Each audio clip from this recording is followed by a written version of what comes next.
Before we begin today's presentation, here is a brief and unrelated word. Quite apart from today's subject, there is also a separate book series titled Psyop Christianity, written by Ron Allen Curtis Ratzlaff, under the pen name The Awakened Hybrid. It is its own, entirely different investigation. That work stands on its own. Across 7 volumes, it examines historical anomalies in the origins of Christianity and makes the evidence-driven case that the faith was shaped deliberately by the Roman Empire. If that separate subject interests you, the complete series is available now on Amazon. Simply search Psyop Christianity or scan the code on screen. Now, let us begin. East of the Clock. 2 episodes ago, we showed you the man who built the calendar and a Renaissance forger operating in the same generation, using the same manuscript economy to fabricate an entire fictional ancient history for a papal patron. 1 episode ago, we walked through the wreckage a lost or hidden empire may have left scattered across Northeastern Europe, and a genuine, peer-reviewed academic literature documenting a real 17th century global catastrophe severe enough to topple governments on 4 separate continents within the same 50-year window. Tonight, this investigation turns east into a corner of the ancient and medieval world that Western education spends remarkably little time on, given how much weight rests on it. Armenia, the Caucasus, and the wider Semitic and Near Eastern world that produced the very manuscripts the Scaligerian Chronology was eventually built to organize. This is where the investigation's own sourcing becomes, for the first time, genuinely 2-layered, and intellectual honesty requires saying so before a single claim is presented. Some of what follows is uncontroversial, mainstream, well-documented history that Western general education simply underemphasizes. Some of it is a set of etymological and genealogical claims that sound compelling but do not survive contact with historical linguistics. And some of it arrives wrapped in a framework of esoteric consciousness technology language that this investigation is going to translate into plain historical terms, because underneath that framework sit real manuscripts, a real church, and a real argument about whose Christianity actually came first. Notice, too, what this specific geographic pivot does to the entire shape of this series. The first 2 episodes stayed close to the machinery of chronology itself. A man, his patrons, his critics, his statistics, his physical wreckage. This episode moves the investigation onto a different kind of terrain altogether. Not who built the calendar, but whose story the calendar's builders chose to center once it was built. Every claim in the 2 episodes behind us concerned how dates get assigned. Every claim in this one concerns whose history gets remembered once the dates are settled, a subtly different question, and one this investigation owes its audience the honesty of naming as a genuine shift in subject, not merely a continuation of the same argument wearing a different costume. The church that was first and is rarely taught. Here is a fact that belongs in every world history curriculum and appears in almost none. The Kingdom of Armenia adopted Christianity as its state religion in the year 301 of the Common Era under King Tiridates III, following the ministry of Gregory the Illuminator, a full 12 years before the Roman Emperor Constantine's Edict of Milan merely tolerated Christianity within the empire, and 24 years before the Council of Nicaea produced the creed most Western Christians would recognize today. This is not a fringe or contested claim. It is the standard, mainstream, uncontroversial position of Armenian historical scholarship and is acknowledged, if quietly, by Western church historians as well. Armenia was the first nation on earth to make Christianity its official state religion, and it did so as an independent kingdom, not as a province following Rome's lead. The source for this date is the History of the Armenians, attributed to a 5th century writer named Agatangelos, and this is not a text known only through second-hand summary.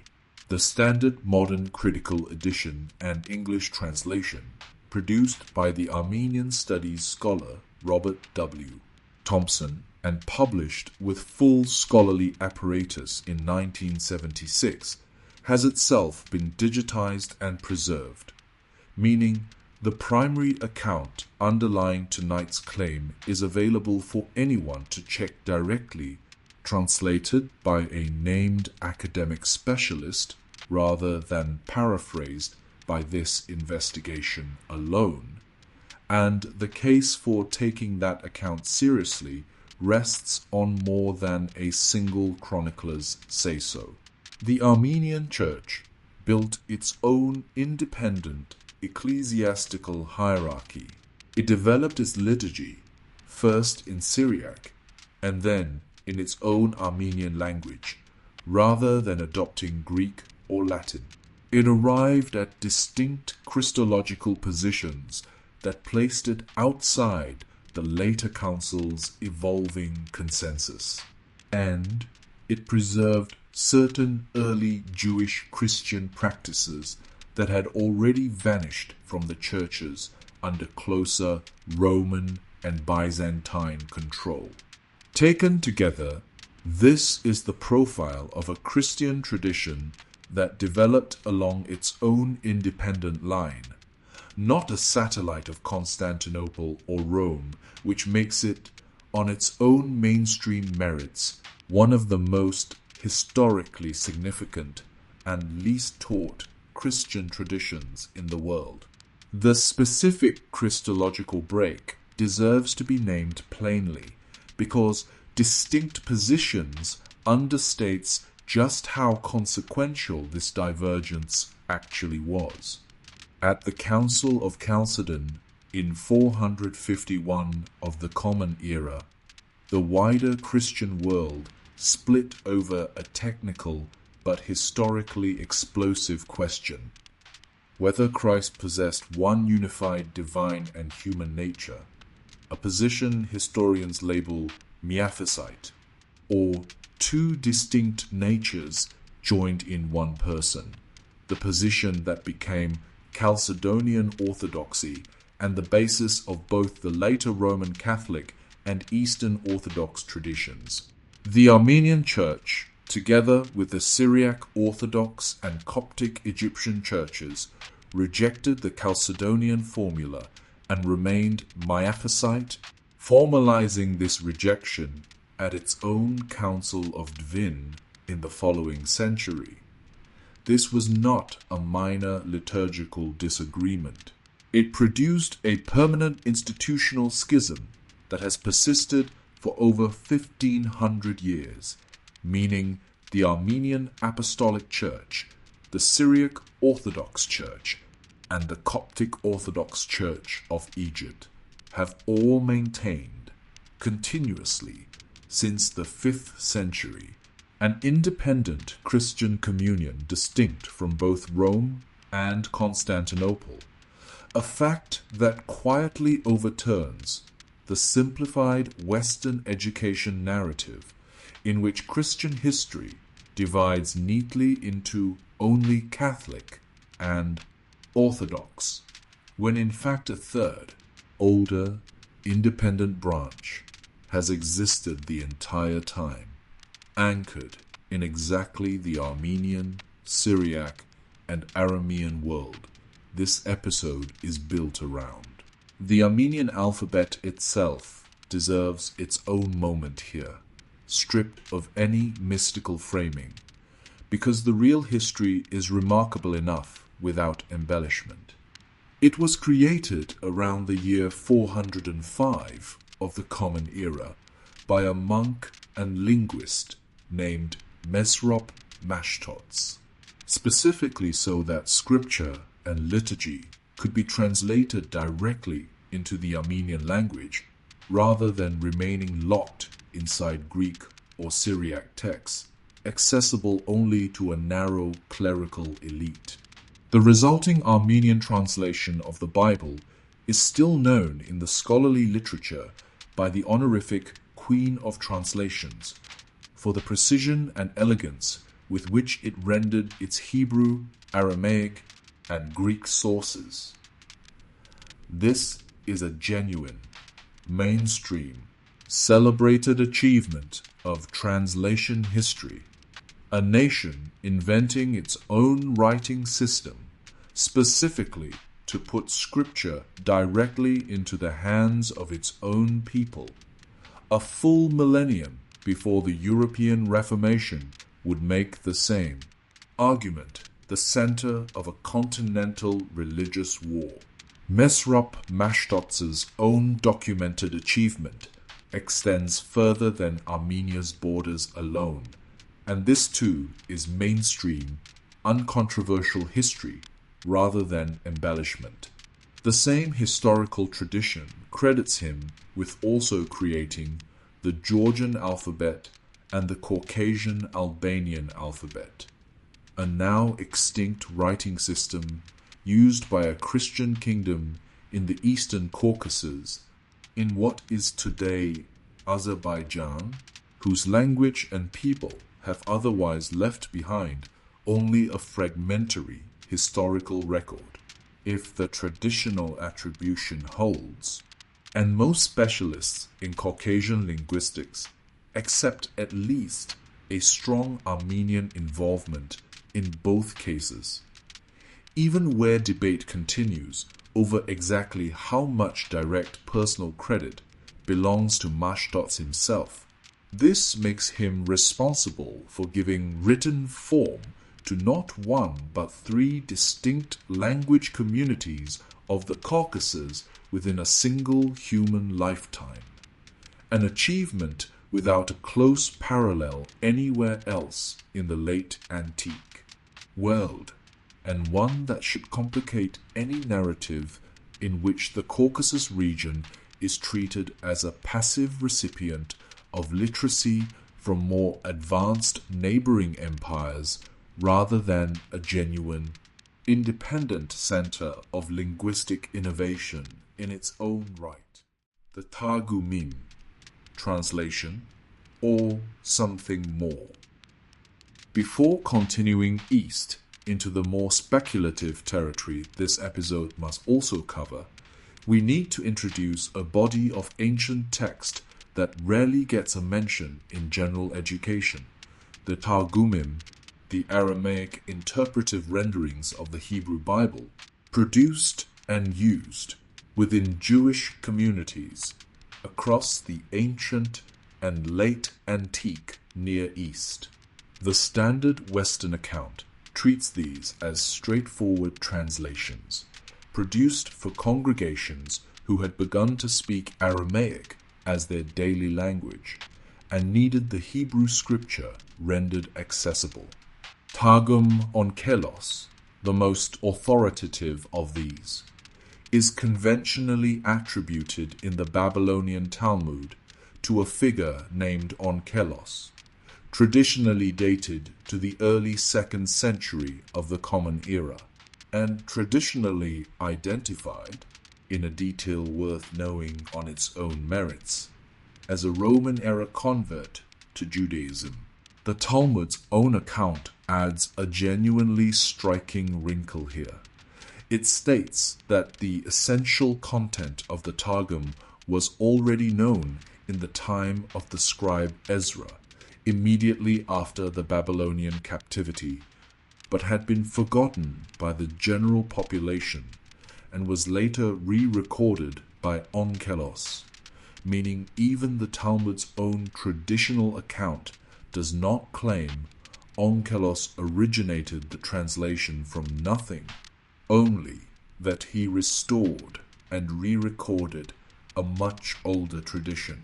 A further complication worth naming: a separate Aramaic to Greek translation of the Torah, made by a figure the Jerusalem Talmud calls Aquila of Sinope, is treated by most modern scholars as referring to this same individual under two different names in two different linguistic traditions, a real, acknowledged case of one historical figure's identity becoming entangled across parallel textual streams, which is worth sitting with precisely because it demonstrates, on a small and manageable scale, exactly the kind of textual identity confusion this series' broader chronology skeptical arguments propose happened on a much larger scale elsewhere in the ancient record.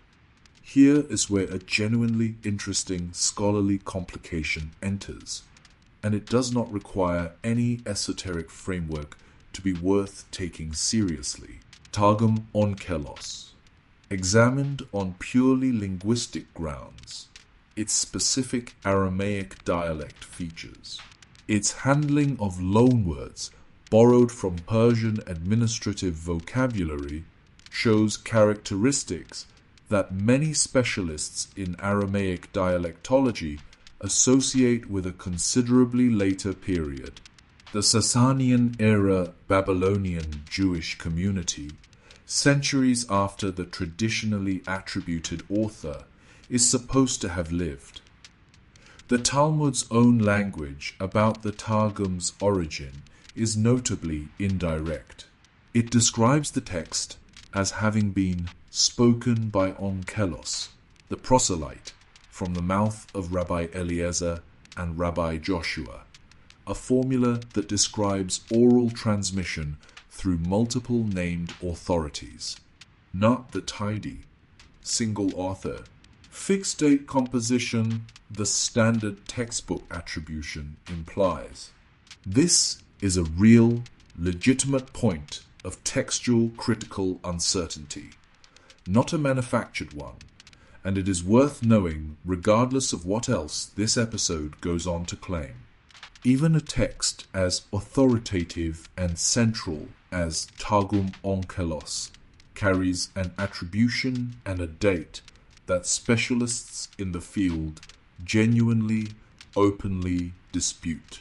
What this investigation will not do is follow the more expansive framework built on top of that legitimate uncertainty in some of the source material reviewed for this episode, the claim that the Targumim function as literal consciousness technology interfaces, that Aramaic operates at a special vibrational frequency accessible to human but not angelic consciousness, or that the transformation of the biblical figure Enoch into the angelic being Metatron documents an actual technical protocol for reconfiguring human consciousness rather than a rich, symbolically dense strand of Jewish mystical literature. That framework draws on a real, documented, and genuinely fascinating body of ancient Jewish mysticism. The Enoch Metatron tradition is real.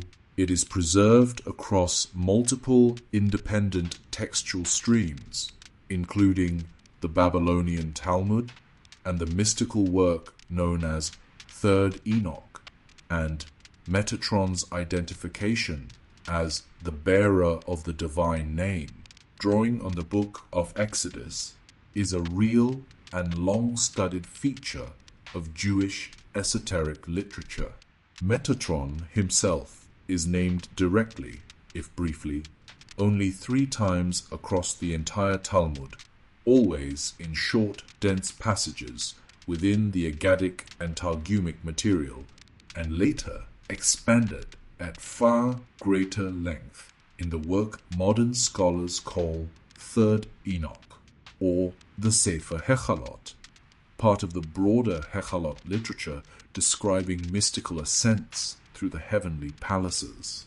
Within that later, more developed tradition, Metatron is explicitly identified as the biblical patriarch Enoch, transformed after his ascension into the highest of the angels, and given the specific role of celestial scribe, recording the deeds of humanity.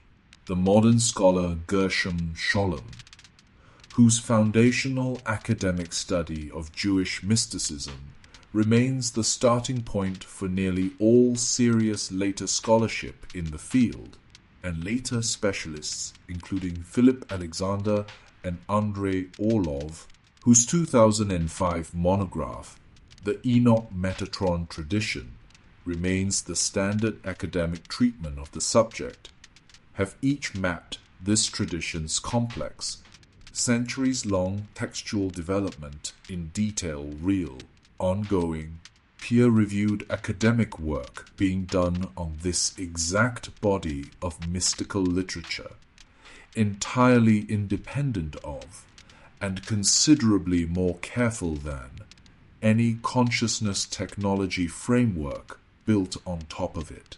But the leap from this mystical tradition exists and is undertaught to this proves a suppressed literal technology for human consciousness is not a historical claim this investigation can verify, and it should be presented to you honestly as a modern spiritual esoteric interpretive framework layered on top of real ancient source material, not as an additional layer of documented history. Urartu, the Arameans, and a tangled ancient world. Armenia's own deep prehistory takes us further back into the Iron Age kingdom of Urartu, centered on Lake Van in eastern Anatolia from roughly the 9th through 6th centuries before the Common Era. Urartu's own documented history deserves a moment on its own terms before this investigation moves to the more speculative claim built on top of it, because it is a genuinely significant, chronically undertaught Near Eastern kingdom in its own right. Its capital, Tushpa, established after roughly 832 before the Common Era, sat on a fortified rock outcropping beside Lake Van, whose massive stone fortifications survive to this day and remain a major archaeological site. Urartu left behind its own cuneiform inscriptions, adapted from Assyrian cuneiform script, but recording the genuinely distinct Urartian language, documenting a long and often violent rivalry with the Assyrian Empire to its south, a rivalry the Assyrian royal annals themselves record in considerable detail across the reigns of kings named Sarduri and Rusa. Urartu's decline came in stages across the 7th and 6th centuries before the Common Era, weakened by Assyrian and Sumerian military pressure and ultimately absorbed, according to a documented Babylonian chronicle, into a campaign led by Cyrus the Great of Persia in the middle of the 6th century before the Common Era, meaning Urartu's own end, is itself pinned to a specific, named, textually documented historical event not a vague fade into obscurity. Here, the hypothesis this investigation has been asked to weigh proposes that the Armenians, the Urartians, and the Arameans of Syria and the Levant may all trace back to a single common origin population, later spreading and differentiating into what official history now treats as entirely separate peoples. The instinct behind this claim that these ancient peoples of the wider Caucasus, Anatolia, and Levantine world were far more entangled, intermarried, and culturally interpenetrating than the neat national boxes of a modern textbook suggest, is well supported by the documentary record and deserves to be stated as fact, not hedged as speculation.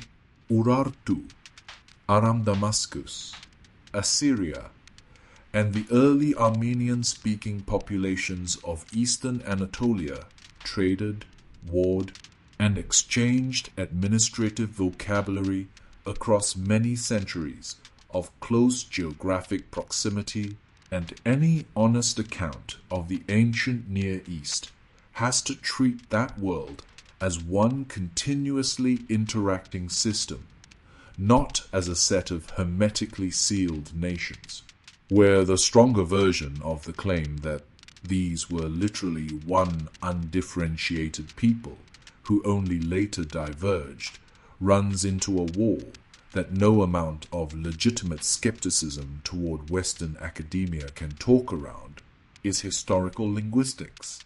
Urartian belongs to the Hurro-Urartian language family, an entirely separate lineage from both of the other two groups under discussion. Armenian is its own independent branch of the Indo-European language family, related distantly to Greek, Persian, and the Germanic and Slavic tongues, but not descended from Urartian, even though Proto-Armenian speakers are documented by mainstream linguistic scholarship to have lived within Urartu's own territory as neighbors and co-inhabitants of the Urartian-speaking population. And Aramaic is a Northwest Semitic language, in the same family as Hebrew and Phoenician, again entirely distinct from both Urartian and Armenian at the level of basic vocabulary and grammatical structure. Three real, independently classified language families, occupying overlapping geography, does not make three peoples into one people. It makes three peoples into three peoples who happened to live next door to each other for a very long time, a conclusion that is, if anything, more historically interesting than a single origin story, because it means the ancient Near East's real diversity, not its uniformity, is the fact our textbooks tend to flatten. Caesarea and Khazaria, a pattern institutional scholarship has never been asked to explain. We arrive now at a claim this investigation takes seriously on its own terms, rather than outsourcing the verdict to the same institutions whose naming conventions are the very thing in question. The claim that Caesarea is the Latin form of Khazaria, and Khazaria the Greek form of the same underlying name that the Khazars and the various cities named Caesarea across the ancient world carry one name, split by empire and by alphabet. Caesarea's Roman paper trail is real and worth stating plainly, because the pattern sits on top of it rather than against it. Rome applied the Caesar-derived name to a long list of cities across the empire: Caesarea Maritima on the Palestinian coast, Caesarea in Cappadocia, known today as Kayseri in Turkey, Caesarea Philippi in the Golan Heights, even the Channel Island of Jersey. The Khazars rose to prominence as a Turkic-speaking confederation across the North Caucasus and Volga-Caspian steppe in the 7th through 10th centuries of the Common Era, a territory that repeatedly intersected, generation after generation, with lands the same Roman, Byzantine, and Persian administrative habit of Caesar naming had already touched. No institution of historical linguistics has ever been asked to certify this connection, and that absence is itself worth naming rather than treating as a verdict. The same academic apparatus that spent centuries deciding which peoples got to keep their own name in the historical record and which peoples got folded into an imperial one is not a neutral referee when the question is whether an empire's naming habit swallowed an entire people's self-designation. An institution does not have to be asked permission to notice that it has never looked. What this investigation will not do is manufacture a false citation to dress the pattern up as something it is not. That would be exactly the kind of deception this series exists to expose in others. What it will do is state its own method plainly. A recurring name pattern sitting directly on top of a documented, overlapping Roman Khazar geography is treated here as real evidence in its own right, not as a curiosity to be waved off until a credentialed department signs a permission slip.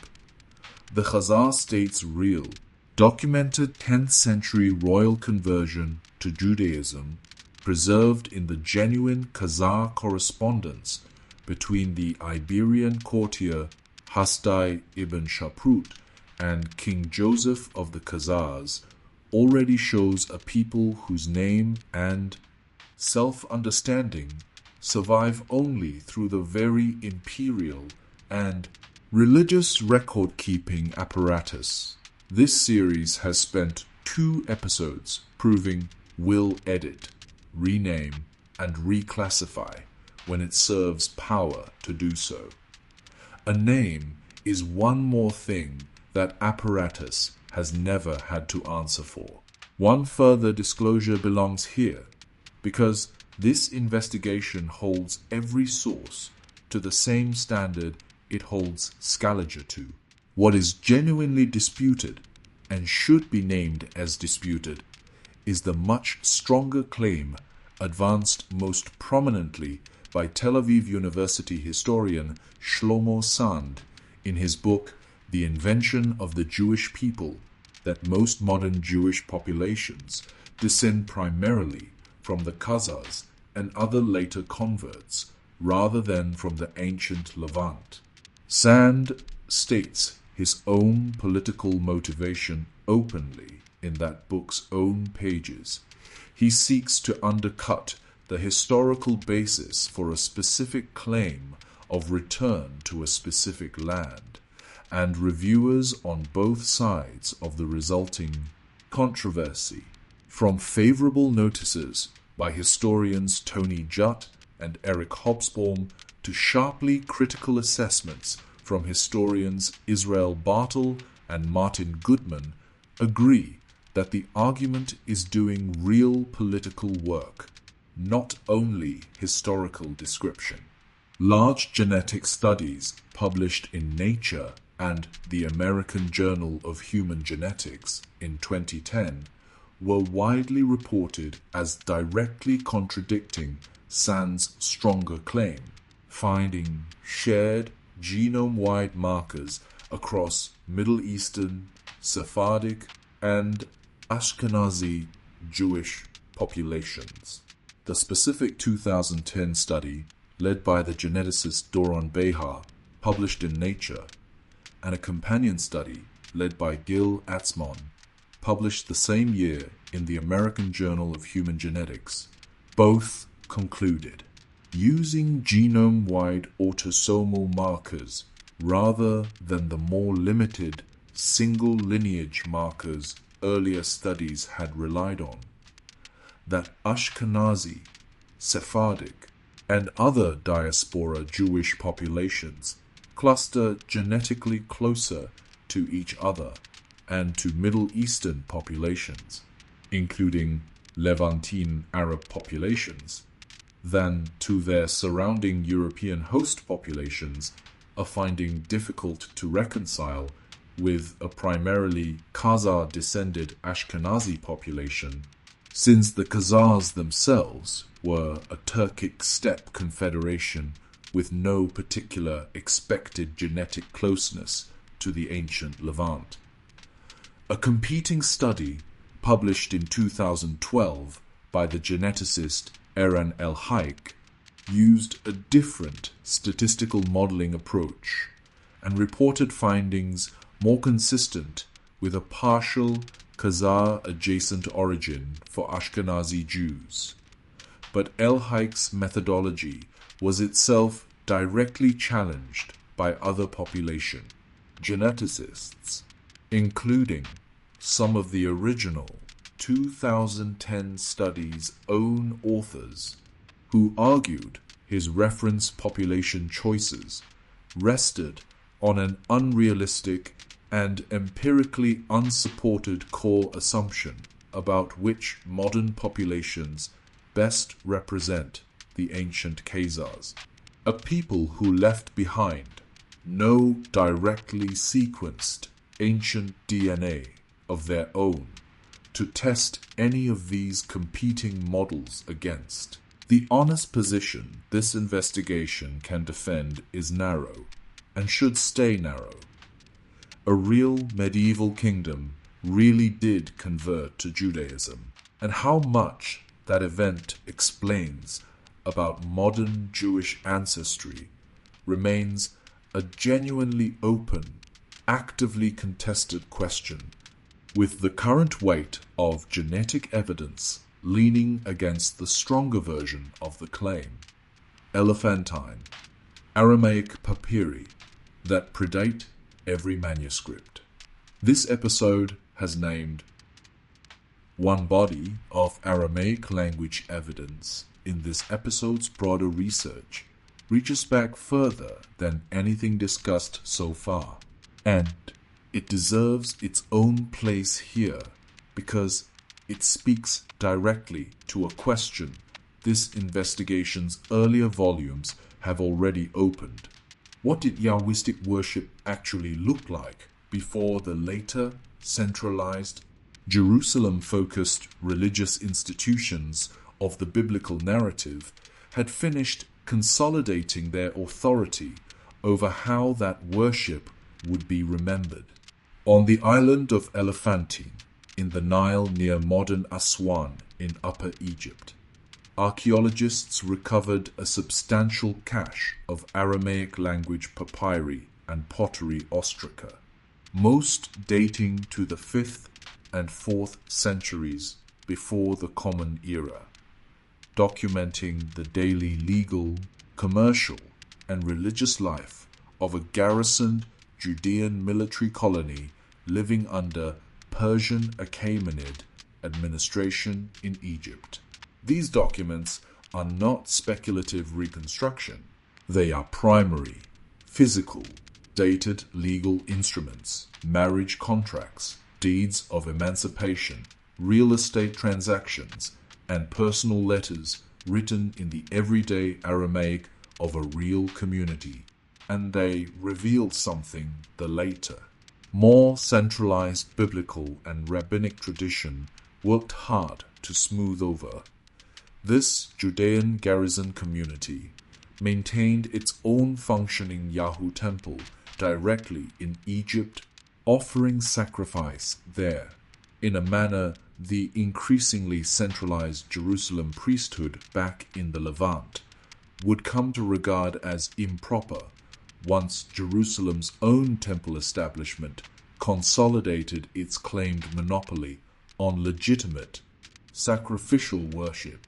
Some of the papyri even preserve evidence of devotion to a figure the documents name Anat Yahu, a name pairing the Canaanite goddess Anat directly with the divine name Yahu in a single religious formula, a piece of primary, dated, physical, textual evidence for exactly the kind of theological plurality and syncretism within early Yahwism that later, more centralized religious authorities had every institutional incentive to write out of the official record once a single, unified, exclusively monotheistic narrative became doctrinally and politically useful. This is not this investigation inventing a controversial claim.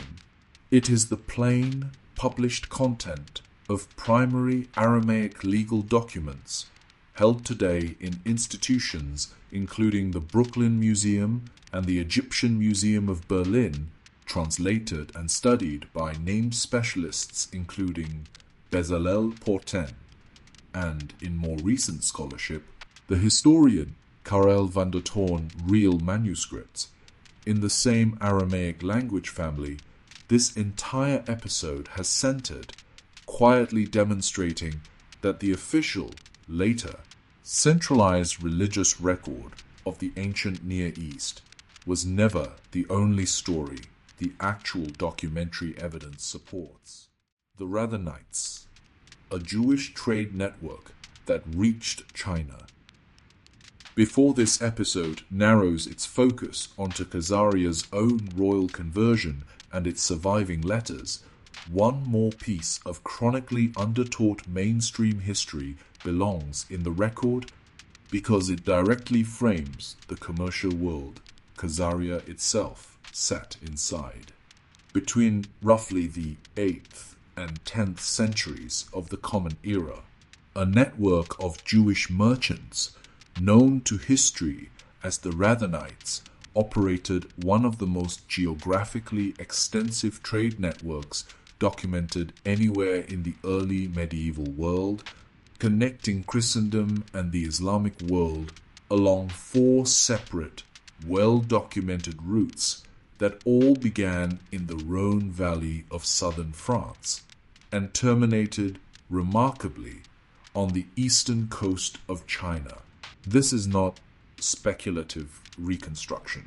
It is documented directly by a named, credentialed 9th century source, Ibn Khordadbeh, the postmaster, chief of police, and by some accounts spymaster for the Abbasid province of Jibal, who described the Rathenites in his own administrative handbook, the Book of Roads and Kingdoms, written around 870, describing them as sophisticated, multilingual merchants moving goods across a network that touched Europe, North Africa, the Middle East, Central Asia, and parts of India and China in a single, continuous commercial system. The Rathenites are, admittedly, a genuinely difficult historical subject, because Ibn Khordadbeh's account is essentially the only substantial primary source that names them at all, and mainstream historians actively, openly debate basic questions about their identity, whether Radhanite named a specific merchant guild, an extended clan, or served as a general term for Jewish long-distance traders more broadly, and whether the name itself derives from a Mesopotamian district called Radhan, from the Persian city of Ray, from Persian words meaning one who knows the way, or, in a theory advanced by the historians Cecil Roth and Claude Cahen, from the Rhone River Valley in France, where all 4 of their documented routes began. This investigation names that genuine scholarly uncertainty plainly, rather than resolving it artificially, because the honest state of Rathanite studies is itself a useful demonstration A trade network can be real, well documented by a named contemporary official, and still leave modern historians without a settled answer to even the most basic question of exactly who these people were. What is not in dispute is the sheer geographic reach involved, a network run predominantly by Jewish merchants, moving goods across the entire breadth of Eurasia, operating in the same general commercial and cultural world Khazaria itself occupied, and largely unknown to general Western education, despite connecting Carolingian France to Tang Dynasty China centuries before Marco Polo's far more famous, far more celebrated journey along a similar general route. The Kievan letter, a document historians are still fighting over. Before turning to the two letters that made the Khazar correspondence itself, this investigation wants to show you a third document, because it is the single best example in this entire episode of a live, unresolved, ongoing scholarly dispute being conducted in real time by named academics, and because it directly concerns the first known mention of the city of Kiev in any surviving historical record. The Kievan letter, catalogued in the Cambridge University Library collection under the reference TS 12.122, is a Hebrew language letter of recommendation written on behalf of a man named Jacob Bar Hanukkah, who needed help covering an inherited debt signed by several individuals whose names appear to be non-Semitic in origin. It was part of the same Cairo-Geniza collection Solomon Schechter brought to Cambridge, and it sat unremarked upon for decades until the historian Norman Golb of the University of Chicago rediscovered its significance during a systematic survey of the Geniza documents in 1962, publishing it soon after, together with the historian Omeljan Pritsak, who dated it to approximately 930 of the Common Era and connected it directly to the Khazarian Jewish community. Here is where the story becomes genuinely instructive rather than simply interesting.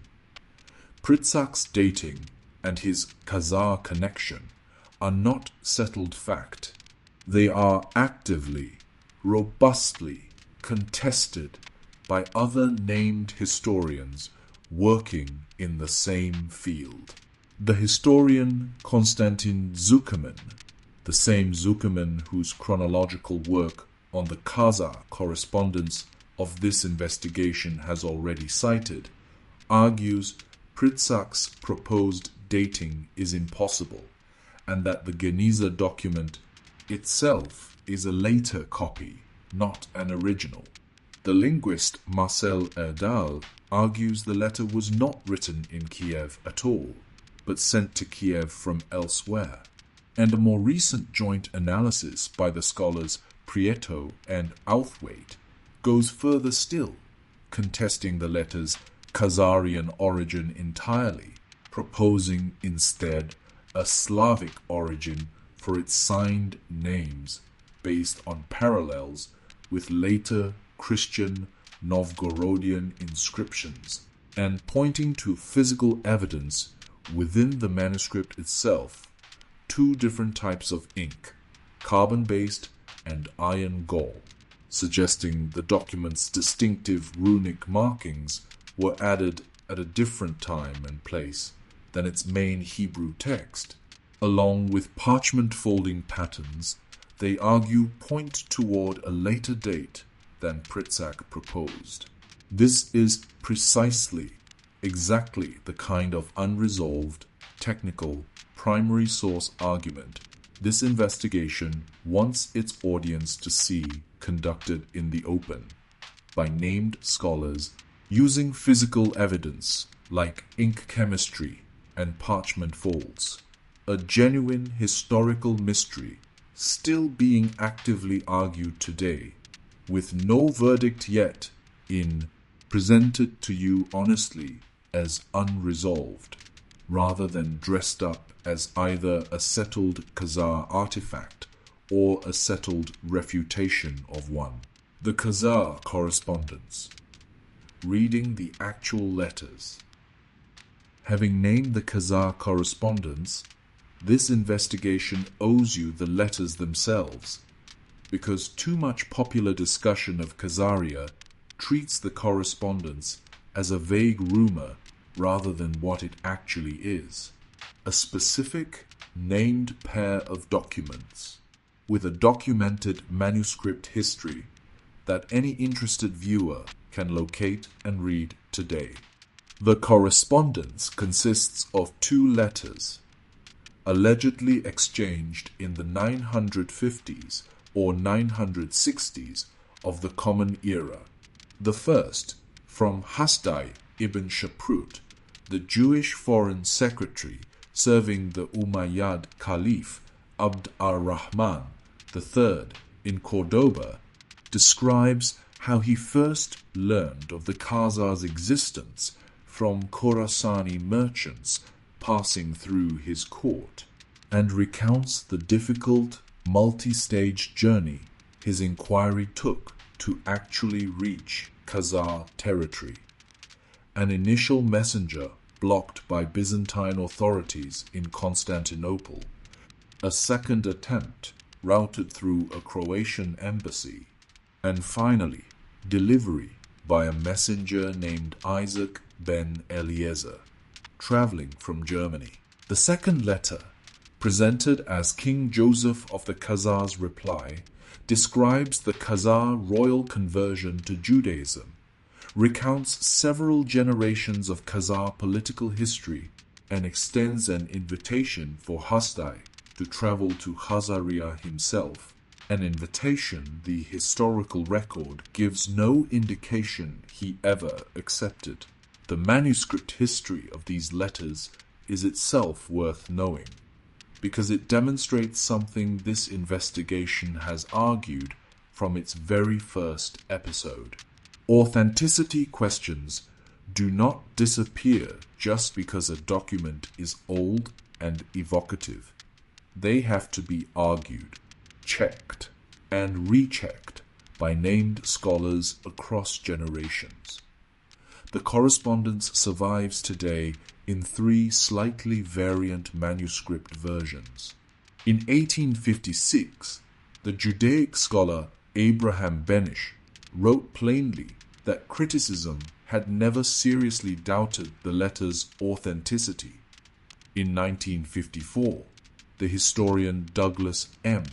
Dunlop published his landmark study, The History of the Jewish Khazars, through Princeton University Press, treating the correspondence as a legitimate, usable primary source, while carefully flagging its textual difficulties. And in 1995, the historian Konstantin Zuckerman published a detailed chronological re-examination in the Revue des Études Byzantines, using the correspondence alongside other sources to redate key events in the reigns of the early Rus' princes Oleg and Igor.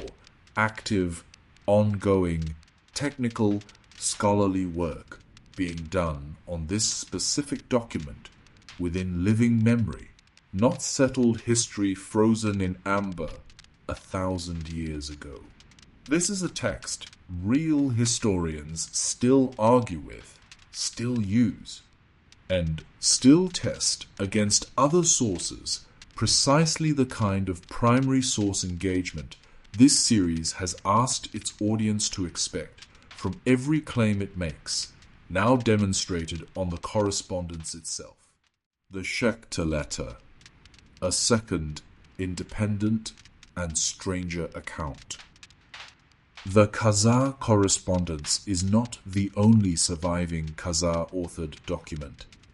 And the second one deserves its own hearing because it complicates the story in a genuinely interesting way rather than simply repeating it. In 1912, the scholar Solomon Schechter, working through the vast trove of medieval Jewish manuscript fragments known as the Cairo Geniza, a centuries-old storage chamber in a Cairo synagogue where worn-out sacred texts were traditionally placed rather than destroyed, discovered a badly damaged letter, now known as the Schechter letter, or the Geniza letter, or the Cambridge document, because Schechter donated it to Cambridge University as part of his broader Geniza collection in 1898. The Schechter letter is anonymous, written by an unnamed Khazar author to an unnamed Jewish dignitary, most likely Hasdai ibn Shaprut himself, and it discusses the wars of the early 940s involving the Byzantine Empire, the Khazar Khaganate, and Kievan Rus.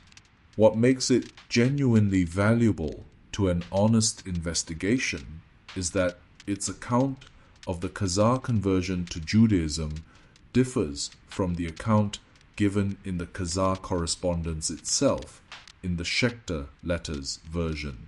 Jews fleeing persecution in Persia and Armenia migrated into Khazar territory and gradually intermarried and assimilated with the native Khazar population, a materially different origin story than the royal conversion narrative the correspondence tells.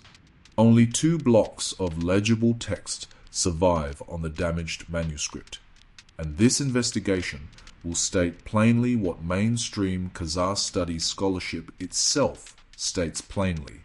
Some recent historians, noting the letters' names echoing older Jewish mystical traditions about the lost tribes of Israel and the total absence of independent corroborating sources, have suggested it may belong to a genre of fantastical writing about lost Israelite communities rather than a strictly factual chronicle.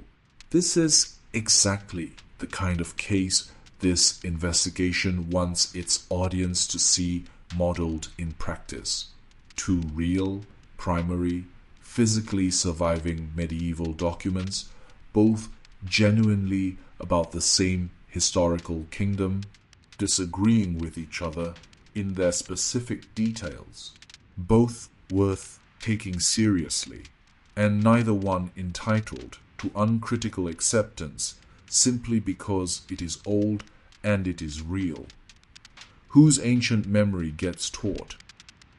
This episode's source material raises a claim that deserves to be separated with real precision into 2 distinct pieces, because bundling them together does a disservice to the strong half of the argument and does a disservice to the audience by wading into contested contemporary politics.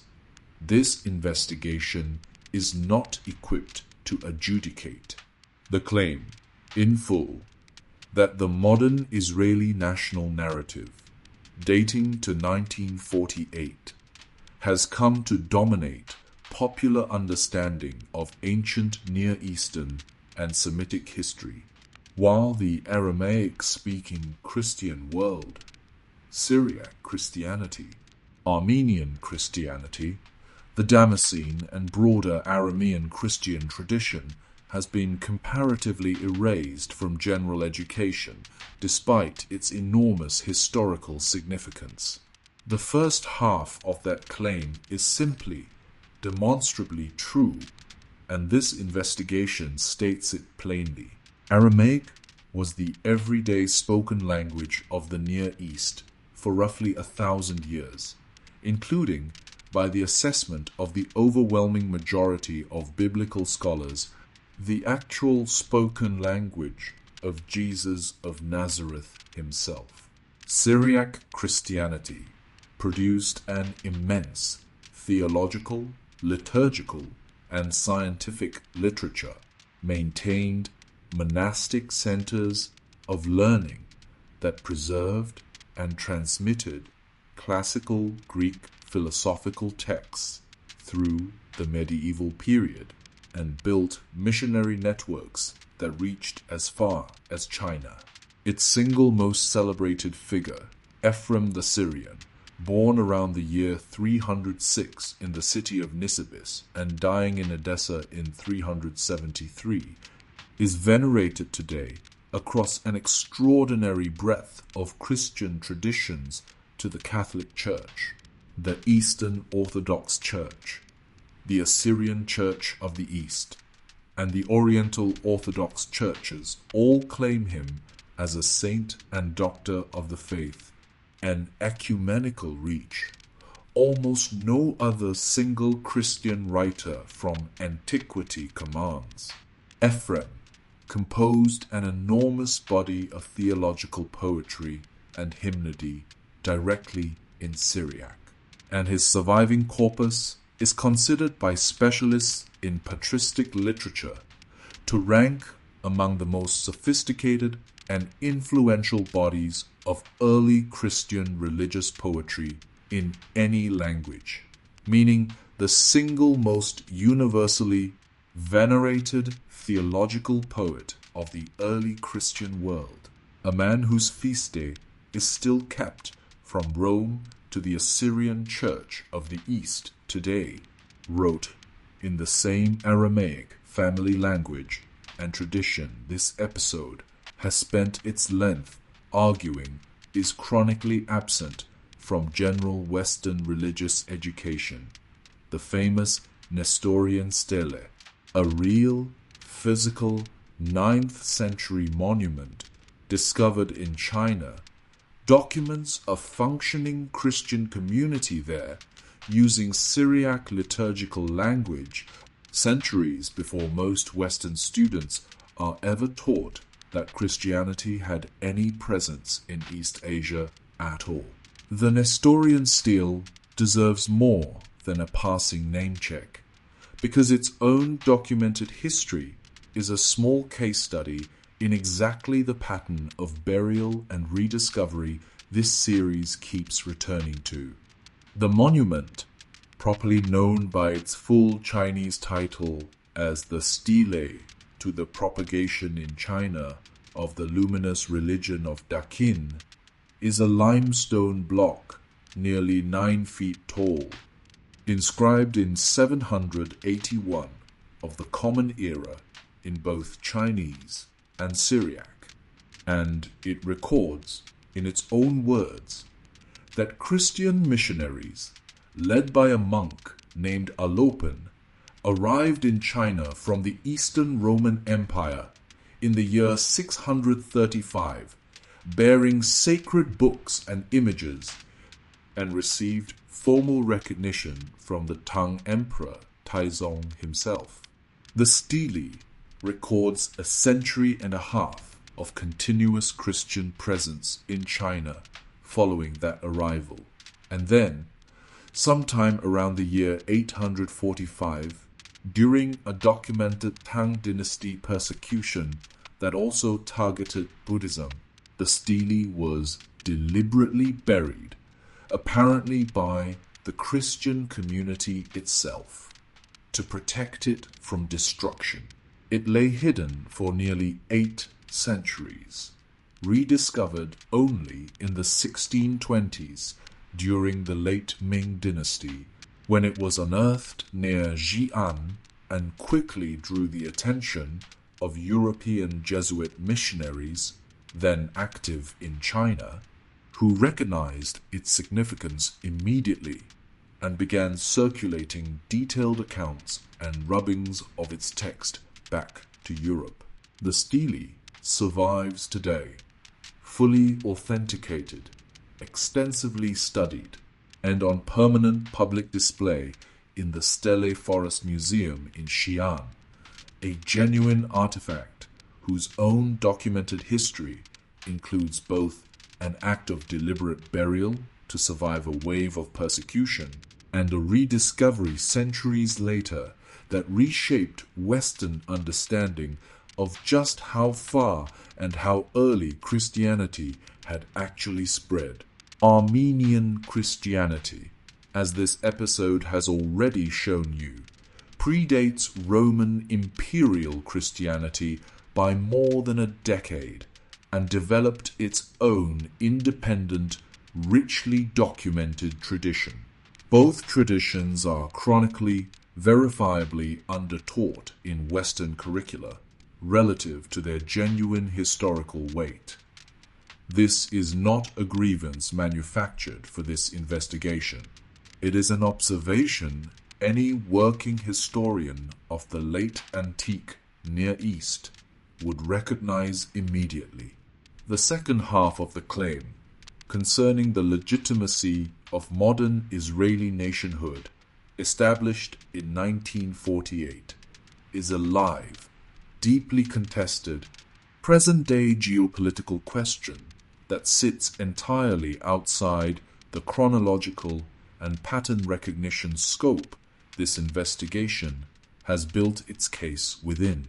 This series has spent 3 episodes now demonstrating a specific, narrow, evidence-based method. Examine documentary claims, separate what is proven from what is speculative, and let the accumulated pattern of evidence speak for itself. That method has nothing useful to contribute to a question about the legitimacy of a currently existing nation-state, and this investigation is not going to pretend otherwise by reaching for a conclusion its own evidence cannot support. What this investigation can and does say with full confidence, the historical eclipse of Aramaic and Syriac Christian memory in general education is real, well documented, and worth correcting, entirely independent of, and without needing to touch, any argument about contemporary national legitimacy whatsoever, an ocean away, Maya script, and a Japanese echo. We pause here for a detour that seems, at first, to belong to a different continent entirely, but which speaks directly to this episode's central theme that the boundaries our education draws between separate ancient civilizations are drawn more confidently than the evidence always allows. Watch closely, because the image you are about to see explains this discovery better than words alone can. In 1566, the Spanish bishop Diego de Landa, attempting to record the Maya alphabet for his own colonial purposes, asked Maya scribes to write down the Latin letters phonetically. Confused by the request, the scribes wrote the Maya syllables that matched the Spanish names of the letters he asked for, when de Landa asked for the letter B, pronounced be in Spanish. A scribe drew the Maya glyph for the syllable be, which happens to resemble a footprint. This garbled cross-purposes exchange, preserved in de Landa's own notes, sat unexplained for nearly 4 centuries. De Landa's own historical role deserves to be named honestly rather than romanticized, because it is deeply morally complicated in exactly the way this series method requires it to be named. The same bishop whose garbled alphabet notes eventually cracked the Maya code also personally orchestrated in 1562 a mass burning of Maya manuscripts and religious objects in an event known as the Mani Auto de Fe, destroying what specialists believe was likely the majority of all surviving pre-Columbian Maya written literature in a single campaign of religious suppression, meaning the single most consequential piece of evidence that eventually allowed later scholars to read Maya writing again was produced, almost as an accidental byproduct, by the very same colonial figure most responsible for making so much of that writing unreadable forever. In the 1950s, a Soviet linguist named Yuri Knorozov, working from outside the Western academic establishment that had failed to crack the code for generations, realized the Maya script was not an alphabet at all, but a logo-syllabic system, a combination of whole word symbols and phonetic syllable symbols, structurally similar in its basic engineering to modern Japanese writing, which combines logographic kanji characters with phonetic kana syllables. One further detail belongs here, because it is too fitting for this specific episode to leave out. Knorozov's own paternal grandmother was an Armenian stage actress of national repute, making him, by documented family descent, part Armenian himself, the outsider linguist who cracked a Mesoamerican script from behind the Iron Curtain, without ever once setting foot in the Americas himself, carried a thread of the same Armenian ancestry. This episode has spent its opening minutes honoring. Using Delander's garbled notes, Knorozov identified the glyph for the word Turkey, spelled phonetically as two-syllable symbols, ku and tsu, with the final vowel dropped in pronunciation, precisely the same kind of phonetic workaround Japanese uses when it borrows a foreign word ending in a consonant, spelling out a vowel sound that speakers learn to drop or barely voice. This comparison is real. It is used by working epigraphers as a genuine teaching tool, and Knorozov's breakthrough, an outsider succeeding where an entrenched academic establishment had failed for 400 years, is exactly the kind of story this series has already told once, about a Russian mathematician named Fomenko taking on the entrenched consensus of Western chronology.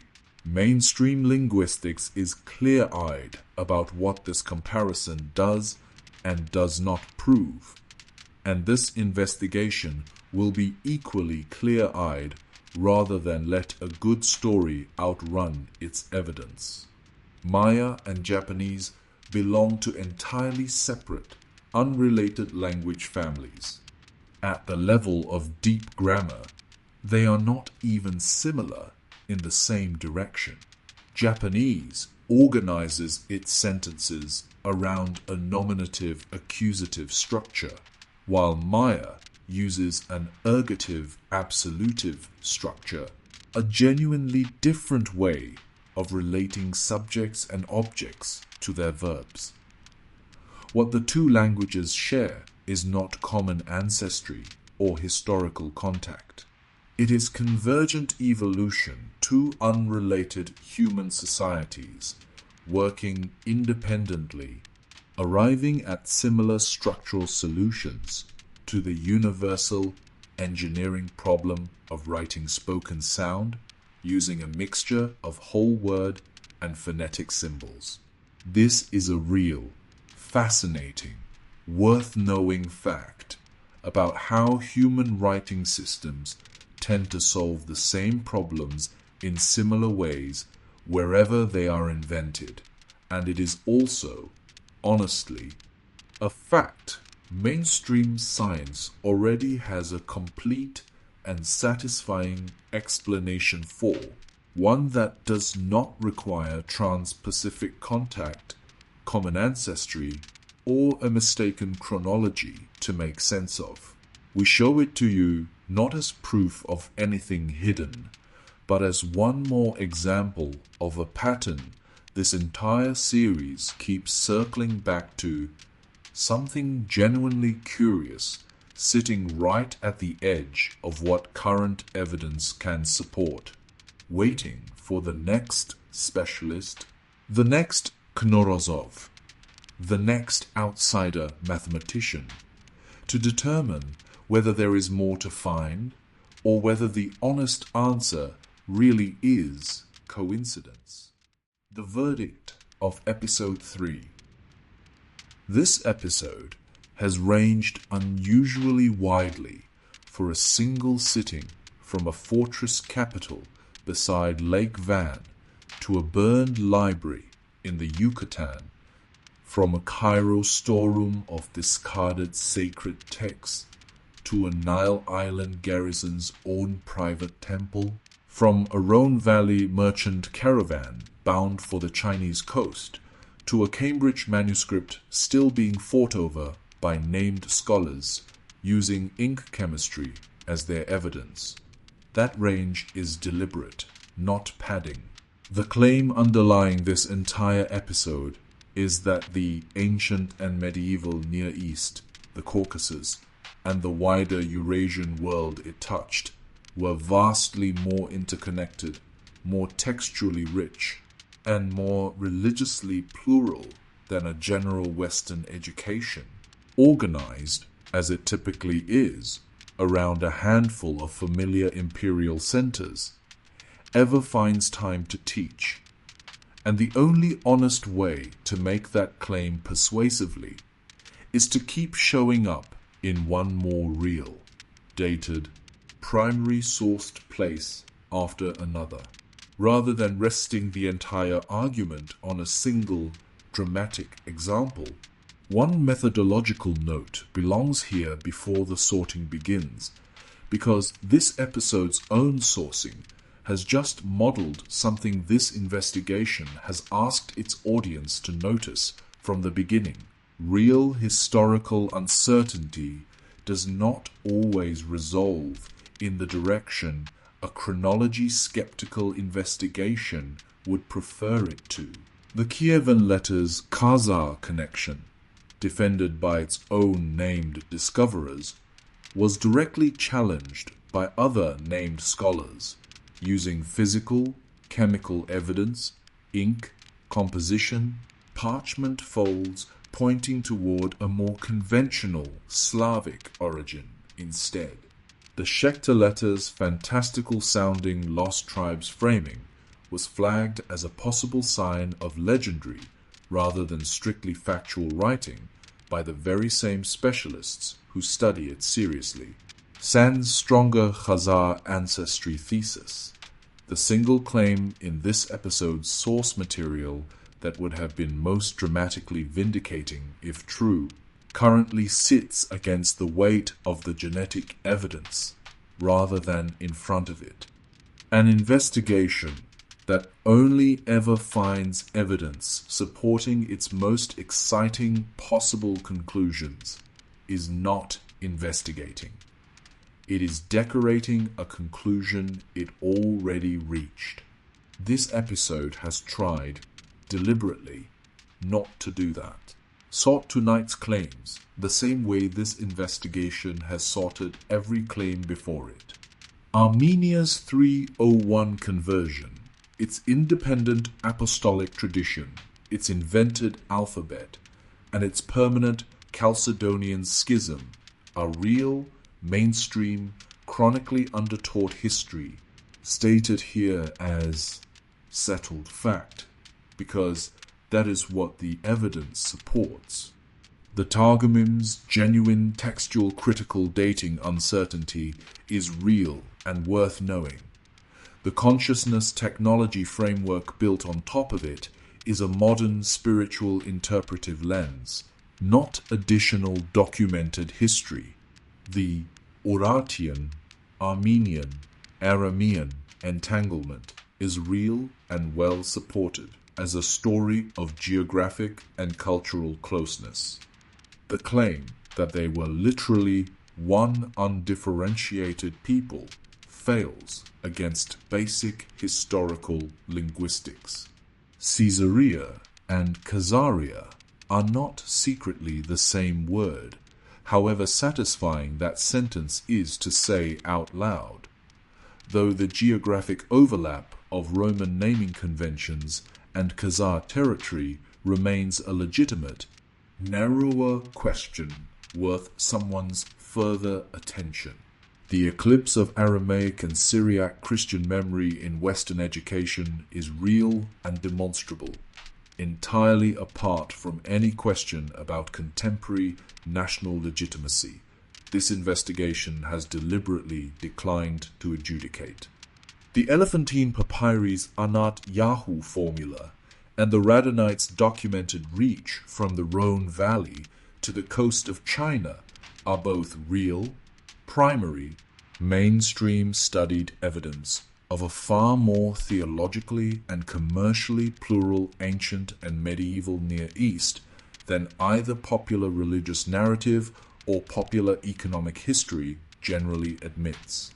And the Maya-Japanese writing parallel is real, genuinely fascinating, and fully, honestly explained by convergent evolution, a mystery mainstream science has actually solved, presented here not because it proves a hidden connection, but because a fair investigation shows its audience the cases where the conventional explanation turns out to be the correct one, not only the cases where it doesn't. Consider too one further pattern that has quietly repeated itself across nearly every claim this episode has weighed. The single most historically valuable evidence, in case after case, survived precisely because someone buried it, hid it, discarded it into disuse, or otherwise removed it from active circulation, only for it to resurface generations or centuries later into the hands of a specialist willing to look. The Nestorian stele was deliberately buried to survive persecution. The Cairo Geneza's letters and legal documents were placed in a synagogue storeroom because Jewish tradition forbade destroying anything bearing sacred text, not because anyone expected a Cambridge scholar to excavate them 1,000 years later. The Elephantine papyri survived because a garrison community's abandoned settlement was simply covered by the desert until modern archaeology returned. Even Poggio Bracciolini's authentic recoveries, Lucretius and Vitruvius alike, survived centuries of monastic neglect in obscure library corners before he went looking for them.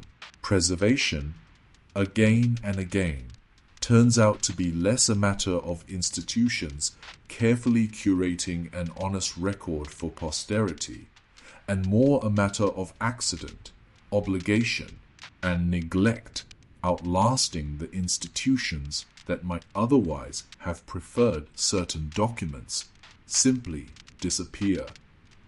A pattern that this investigation's final episode is about to take entirely literally. 3 episodes in, the shape of this entire investigation's honest conclusion is now visible in full. Chronology is a human construction, assembled by fallible, situated, sometimes self-interested people, and the proof of that construction, Scaliger's patrons, Annius's forgery, the documented circularity of early radiocarbon calibration, is real, and does not require a single unproven leap to stand on its own. Layered on top of that solid foundation sits a second layer of claims: Ewing's Arabic coinage, the star forts, the mud floods, the Caesarea Khazaria etymology, the Kievan letters' contested provenance, Sen's stronger Khazar ancestry thesis that range from genuinely underexplored to actively disputed by named specialists to simply incorrect and an honest jury weighs each on its own merits, rather than accepting or rejecting the whole body of evidence as one indivisible package. History, chronology, religion, and money share exactly the feature this investigation was built to expose.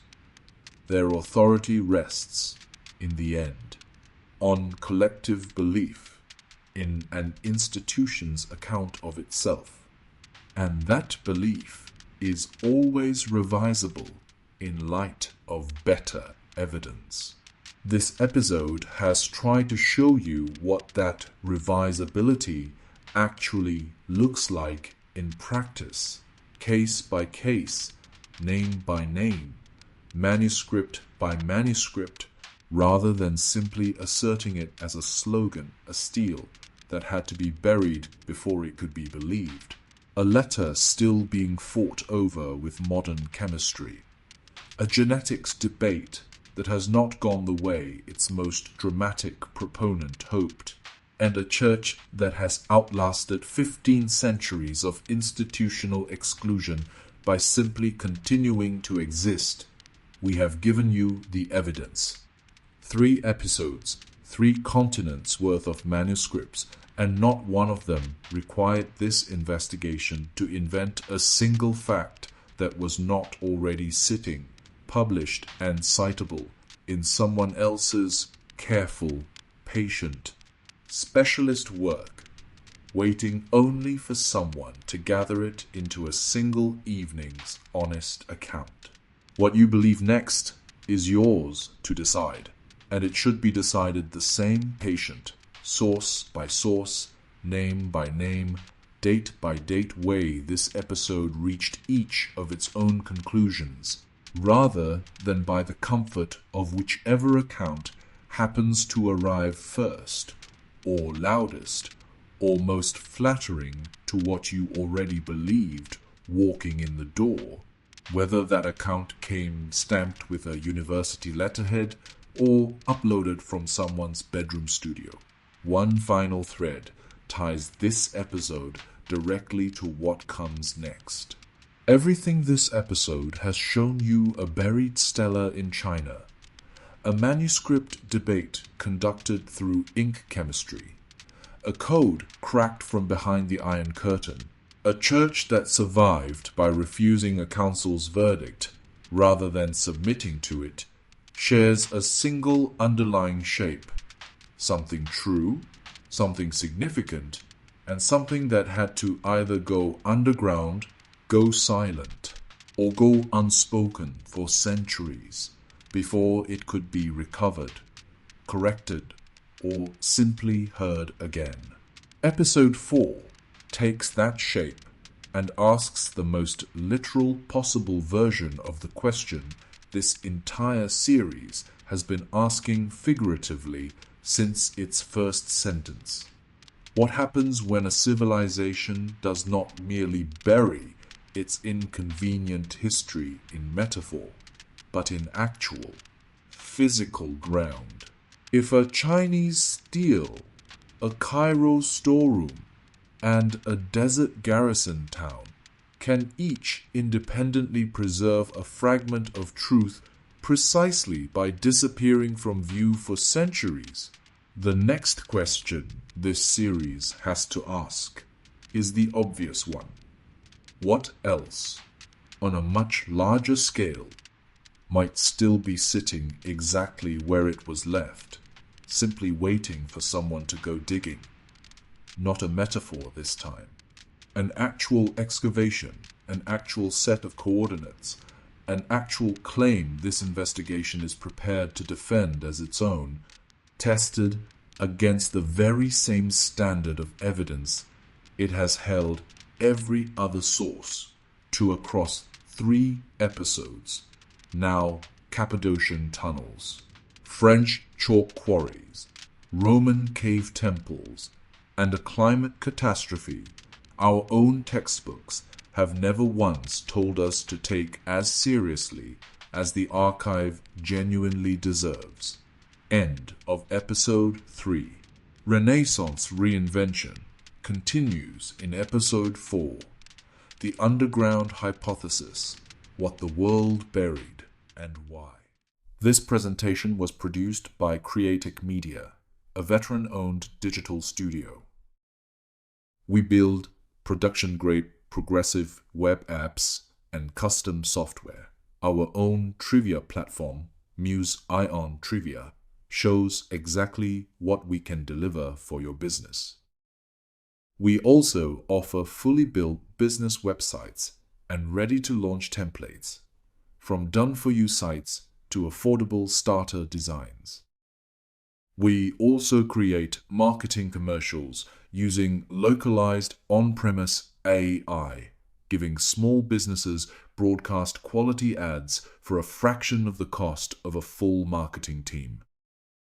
And because everything runs on our own hardware, your project never touches a remote data center. Your data stays private. Visit creaticmedia.com to start your project today. That concludes episode 3 of Renaissance Reinvention. Stay tuned for episode 4, where our investigation concludes with the underground hypothesis. We will see you there.